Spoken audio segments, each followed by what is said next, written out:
வணக்கம் ஸ்டூடெண்ட்ஸ், நான் வெற்றி விகாஸ் அகாடமிலேருந்து கல்யாணகுமார் பேசுகிறேன்.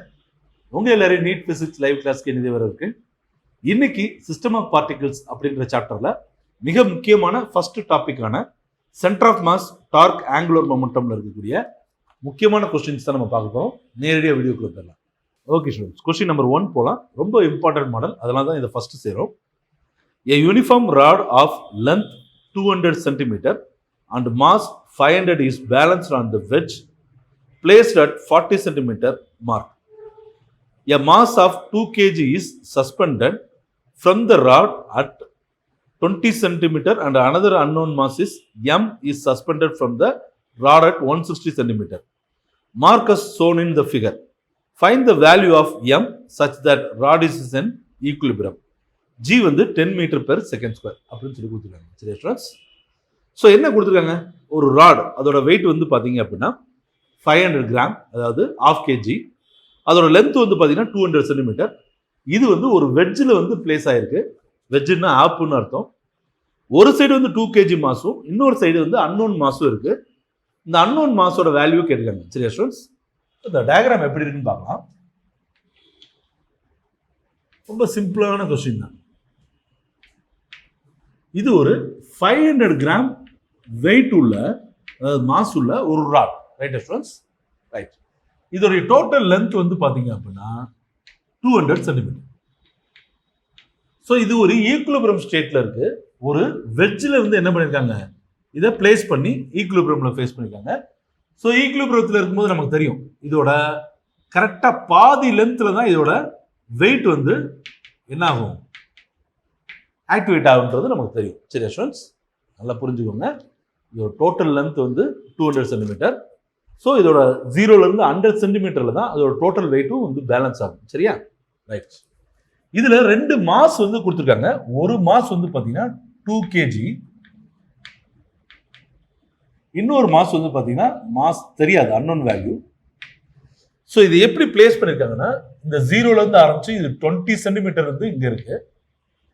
அதே மாதிரி இந்த இடத்துல இருந்து ஆரம்பிச்சு 120 சென்டிமீட்டர், சாரி 160 சென்டிமீட்டர்ல என்ன இருக்கு, செகண்ட் மாஸ் இருக்கு. புரியுதா ஸ்டூடெண்ட்ஸ்? இப்போ இந்த மாஸோட வேல்யூ நம்ம பார்க்கணும். சரியா, இப்போ இந்த மாஸ்னால கிரியேட் ஆகக்கூடிய டார்க், ஏன்னா இந்த மாஸ் வந்து எந்த பக்கம் இழுக்கும், இந்த பக்கம் இழுக்கும். ரைட்டா? அதே மாதிரி இந்த மாஸ் என்ன பண்ணும், இந்த பக்கம் இழுக்கும். சரிங்களா, புரியுதா ஸ்டூடெண்ட்ஸ்? இந்த டார்க் வந்து இது மட்டும் கிடையாது, இதோட வெயிட்டும் இது ஒரு டார்க்கை கிரியேட் பண்ணும். சரியா, இது மூணுமே என்ன ஆயிரும்னா பேலன்ஸ்ட் ஆயிரும். ஏன் அப்படின்னு கேட்டீங்கன்னா, இது ஒரு ஈக்குலிபிரியம் ஸ்டேட்ல இருக்கு. புரியுதா ஸ்டூடெண்ட்ஸ்? அப்ப நம்ம என்ன பண்றோம் அப்படின்னா, நல்லா கவனிங்க ஸ்டூடெண்ட்ஸ், இந்த வெட்ஜ் வந்து கரெக்டா 0லேருந்து 40 சென்டிமீட்டர் தள்ளி இருக்கு. ஸோ இந்த மாஸ் வந்து 20 சென்டிமீட்டர் தள்ளி இருக்கு. ரைட்டா? அப்ப இந்த மாஸுக்கும் இந்த வெட்ஜுக்கும் இடையில எவ்வளவு டிஸ்டன்ஸ் இருக்கும், 20 சென்டிமீட்டர். புரியுதா ஸ்டூடெண்ட்ஸ்? நல்லா கவனிங்க. ஃபர்ஸ்ட் இந்த 0லேருந்து ஆரம்பிச்சு 20 சென்டிமீட்டர்ல என்ன இருக்கு, இந்த மாஸ் 2 kg மாஸ் இருக்கு. அதே மாதிரி இந்த 0லேருந்து ஆரம்பிச்சு 40 சென்டிமீட்டர்ல இந்த வெட்ஜ் பிளேஸ் ஆயிருக்கு. ரைட்டா? 40 சென்டிமீட்டர். அப்ப இவங்க ரெண்டு பேருக்கு இடையில இருக்கக்கூடிய டிஸ்டன்ஸ் எவ்வளவு இருக்கும், 20 சென்டிமீட்டர். ஏன்னா கால்குலேஷனுக்கு நம்ம டார்க் கால்குலேட் பண்ணும்போது அதுதான் வரும். ரைட்டா? புரியுதா ஸ்டூடெண்ட்ஸ்? அதே மாதிரி நல்லா கவனிங்க, இது வந்து எவ்வளவு இருக்கு, கரெக்டா இந்த, அதாவது இந்த ராடோட மொத்த வெயிட் வந்து எந்த இடத்துல பேலன்ஸ் ஆகும், 100 சென்டிமீட்டர்ல. கரெக்டா? அதாவது இந்த ராடோட பாதி லென்த்ல.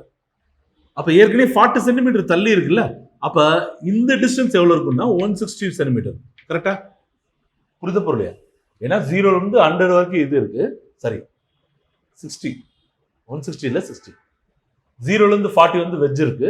அப்ப 40க்கு அப்புறம் 100 வரைக்கும் எவ்வளவு இருக்கும், 60 சென்டிமீட்டர். சரியா? அதே மாதிரி இந்த ரெண்டாவது மாஸ் வந்து 160 சென்டிமீட்டர் தள்ளி இருக்கு. அப்ப இந்த 40லேருந்து ஆரம்பிச்சோம்னா இது எவ்வளவு தூரம் தள்ளி இருக்கும், 120 சென்டிமீட்டர். புரியுதா? புரியுதா பொருளையா? இப்போ நான் டயக்ராம் திருப்பி ஒரு தடவை கூட சொல்றேன். இங்க பாருங்க, இது 0, ரைட்? ஃபர்ஸ்ட் 20ல என்ன இருக்கு, ஃபர்ஸ்ட் மாஸ் இருக்கு, 2 kg மாஸ் இருக்கு. அடுத்து 0லேருந்து ஆரம்பிச்சு 40ல என்ன இருக்கு, வெட்ஜ் இருக்கு. ரைட்டா? அடுத்து 0லேருந்து ஆரம்பிச்சு 100ல என்ன இருக்கு, 0.5 kg இருக்கு. 0லேருந்து ஆரம்பிச்சு 160 சென்டிமீட்டர்ல செகண்ட் மாஸ் இருக்கு. ஸோ இந்த இடம் 20, இந்த இடம் 40, இந்த இடம் 100, இந்த இடம் 160. சரியா ஸ்டூடெண்ட்ஸ்? இப்போ இந்த வெஜ்ல இருந்து இந்த பக்கம் பாருங்களேன், இது எவ்வளவு இருக்கும்? 20, பிகாஸ் 40 minus 20. சரியா? இந்த இடம் எவ்வளவு இருக்கும்? 40 100ல இருந்து கழிக்கணும், அப்ப எவ்வளவு இருக்கும்? 60. புரியுதா? அதே மாதிரி இந்த இடம் வெஜ்ல இருந்து எவ்வளவு இருக்குன்னா 160 minus 40, இங்க இருந்து எவ்வளவு இருக்கும்? 120 செமி. புரியுதா புரியலையா? இதை நம்ம சொல்லியிருக்கோம். ரைட்டா? அப்ப டார்க் நம்ம எப்படி பேலன்ஸ் பண்றது அப்படின்றத நம்ம பார்க்கலாம். சரிங்களா?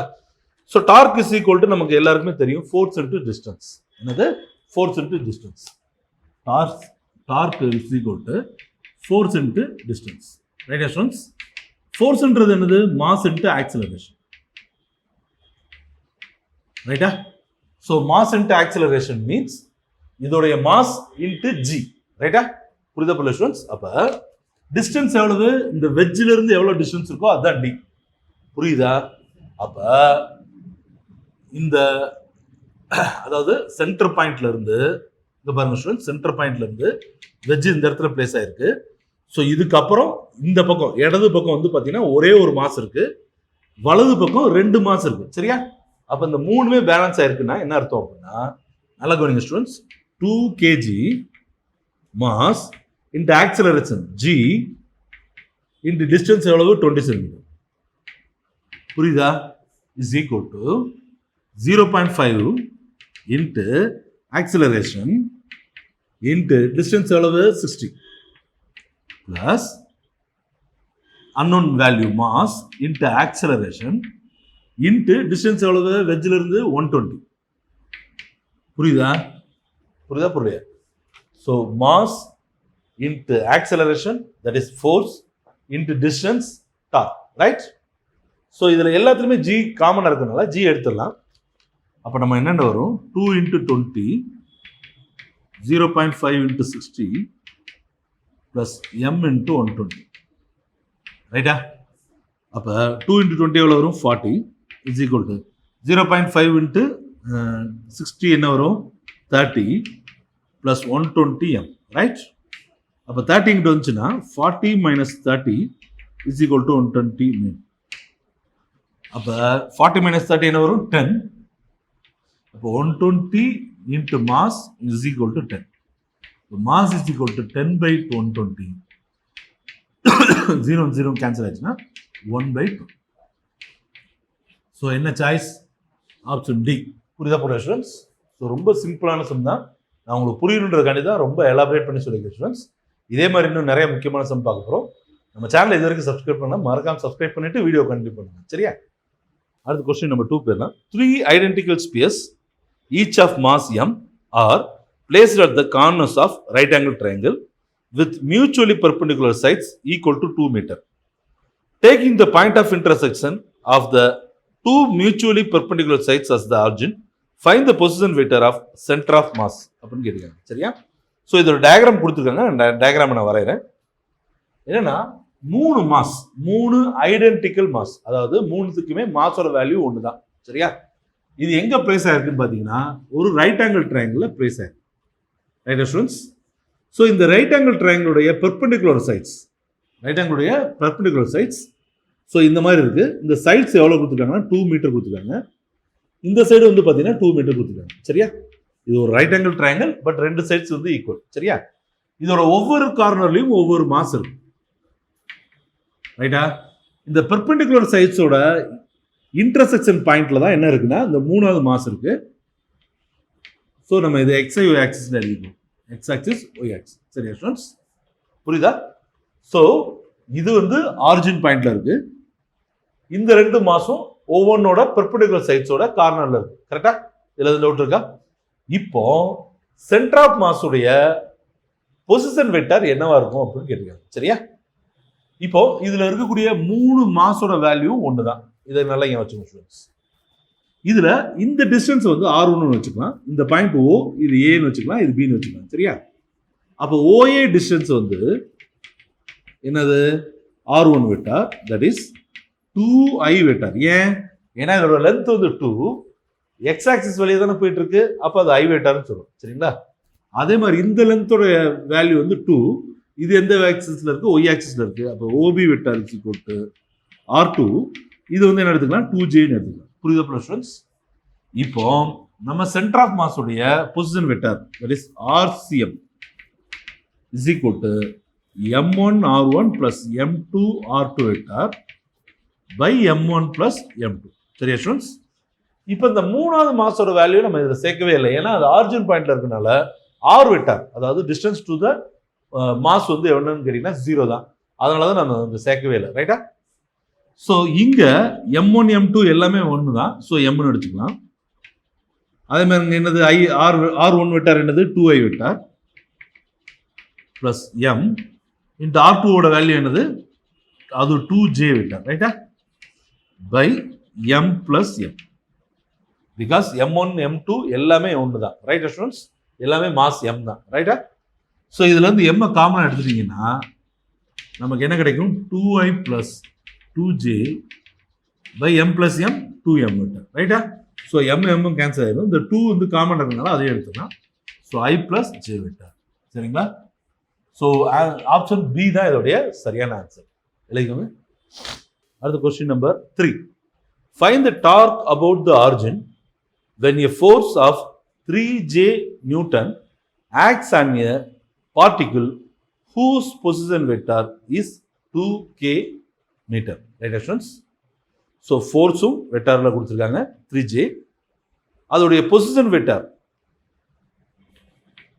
F vector is equal to 3j vector and position vector is equal to 2k vector. ரைட்டா? இப்போ டார்க் என்னன்னு கேட்டிருக்காங்க. நமக்கு நல்லா தெரியும் டார்க் ஃபார்முலா என்ன, R cross F vector. R cross F vector நமக்கு நல்லா தெரியும். சரியா? இப்போ R என்னது 2k வெக்டர் கிராஸ் இது என்ன வரும் 3j வெக்டர். Right students? அப்போ 2 × 3 6 ன்னு தெரியும்.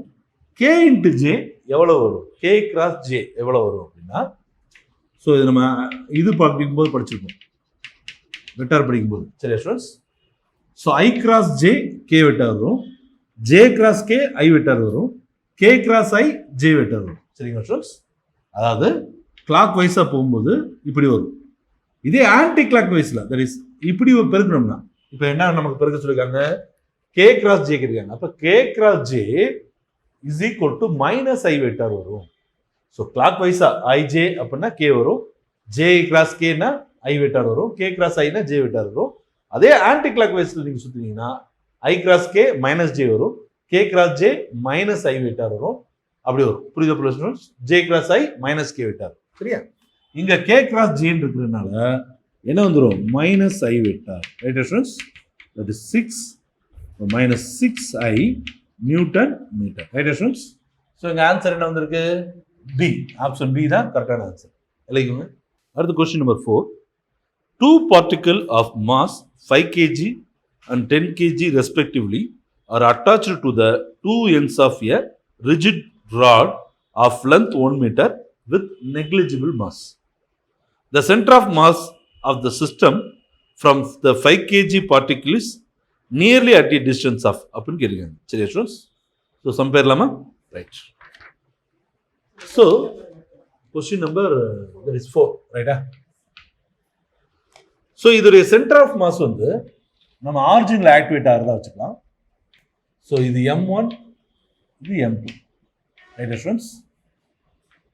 ஸோ இது டிஸ்டன்ஸ் R1 வச்சுக்கலாம், இது டிஸ்டன்ஸ் R2 வச்சுக்கலாம். ஸோ இந்த டிஸ்டன்ஸ் எதில் இருக்கு, மைனஸில் இருக்கு. ரைட்? வச்சுட்டோம்னா இந்த சைடு மைனஸில் எடுத்துக்கிறோம், இந்த சைடு ப்ளஸில் எடுத்துக்கிறோம். அது நமக்கு தெரிஞ்சது தான். சரியா? இப்போ M1 எவ்வளவுன்னு தெரியும் அப்படின்னா, மாஸ் வந்து 5 kg அண்ட் செகண்ட் மாஸ் வந்து பார்த்தீங்கன்னா 10 kg. Right students? அதே மாதிரி இந்த R1 + R2 ரெண்டுத்தையும் ஆட் பண்ணோம்னா என்ன வரும் நமக்கு, 100 சென்டிமீட்டர். ஏன்னா ராடோட லென்த் டோட்டல் லென்த் வந்து பார்த்தீங்கன்னா 100 சென்டிமீட்டர். சரியா? புரியுதா ஸ்டூடண்ட்ஸ்? பட் இதுக்கு வந்து இந்த ராடுக்கு வந்து மாஸ் நெக்லிஜிபிள் மாஸ்ன்னு சொல்லிட்டாங்க. ஸோ அந்த மாஸ் வந்து நம்ம என்ன பண்ணல, கால்குலேஷனுக்கு எடுத்துக்கலாம். ரைட்? இப்போ சென்டர் ஆஃப் மாஸ் எவ்வளோ வரும், M1 + M1R1 + M2R2 divided by M1 + M2 is equal to 0. சரியா ஸ்டூடண்ட்ஸ்? இப்போ இங்கே R1 எதில் போட போகிறோம், நம்ம மைனஸில் போட போகிறோம். ரைட்டா? அப்போ m1 into minus r1 plus m2 into r2 is equal to 0. Because இந்த வேல்யூ மேலே பெருக்கினாலும் என்ன தான் வரப்போகுது 0 தான் வரப்போகுது. ஸோ இது அங்கே கொண்டு போயிடலாம். அப்போ m2 r2 is equal to இது அங்கே போச்சுன்னா m1 r1 பிகாஸ் இது மைனஸில் இருக்குது, அங்கிட்டு போச்சுன்னா என்ன ஆயிரும் ப்ளஸ் ஆயிரும். ரைட்டா? ஸோ m2 ஓட வேல்யூ என்னது 10 kg. So 10 into r2. m1 ஓட value 5 kg. m1 into r1. Right? அப்போ r2 is equal to இது அங்கிட்டு போச்சுன்னா 5/10 into r1. அப்போ r2 is equal to என்ன வரும் 1/2 r1. ரைட்? ஸோ இதோட ரெண்டுத்தையும் ஆட் பண்ண என்ன தெரியும் நமக்கு 100 தெரியும். இதில் என்ன பண்ணுறோம் நம்ம r1 அப்படியே எடுத்துக்கிறோம் ப்ளஸ் r2 ஓட வேல்யூ என்ன எடுத்துக்கிறோம் 1/2 r1. ரைட்? புரியுதா புரியலையா? இந்த r2க்கு பதிலாக நம்ம ஆல்ரெடி r2 என்ன கண்டுபிடிச்சிருக்கோம் 1/2 r1 கண்டுபிடிச்சிருக்கோம் இல்லையா, அந்த வேல்யூ எடுத்துக்கிறோம். ரைட்? அப்போ இது ரெண்டுத்தையும் ஆட் பண்ணும்போது இங்கே கீழே 1 இருக்குது அர்த்தம். இப்போ என்ன வரும் 3/2 r1 is equal to 100. Right? அப்போ r1 is equal to 100 into இந்த 2 மேலே வந்துடும், கீழே 3 வந்துடும். அப்போ 200/3 அப்ராக்சிமேட்லி ஈக்குவல் டு 6. அதாவது 666 போயிட்டே இருக்கும்.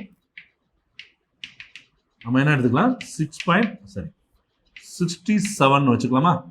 ஏன்னா நமக்கு மேலே என்ன ஆன்சர் கொடுத்துருக்காங்கன்னா 67 சென்டிமீட்டர் தான் கொடுத்துருக்காங்க. ஸோ இதுதான் ஆன்சர். புரியுதா ஸ்டூடெண்ட்ஸ்? அப்போ இந்த மாஸ் ஒன்று வந்து ஆரிஜின்ல இருந்து அப்ராக்சிமேட் எவ்வளோ தொலைவில் இருக்கலாம் 67 சென்டிமீட்டர் தொலைவில் இருக்கலாம். சரிங்களா? எலிக்கும் ஸ்டூடெண்ட்ஸ், இப்போ நம்ம பார்த்த சம்ஸ் எல்லாமே சென்டர் ஆஃப் மாஸில் அடிக்கடி கேட்டிருக்கக்கூடிய ஒரு மாடல்ஸ் தான். சரிங்களா ஃப்ரெண்ட்ஸ்? ஸோ இந்த வீடியோ கண்டிப்பாக உங்களுக்கு யூஸ்ஃபுல்லாக இருக்குன்னு நான் நம்புறேன். அப்படி யூஸ்ஃபுல்லாக இருந்துச்சுன்னா லைக் பண்ணுங்க, கிளிக் பண்ணுங்க, உங்கள் ஃப்ரெண்ட்ஸ் அண்ட் ரிலேட்டிவ் ஷேர் பண்ணுங்க. நம்ம சேனலை இதுவரைக்கும் சப்ஸ்கிரைப் பண்ணுங்க, மறக்காம சப்ஸ்கிரைப் பண்ணிக்கோங்க. அடுத்த வீடியோவில் சந்திப்போம். நன்றி, வணக்கம், பாய்.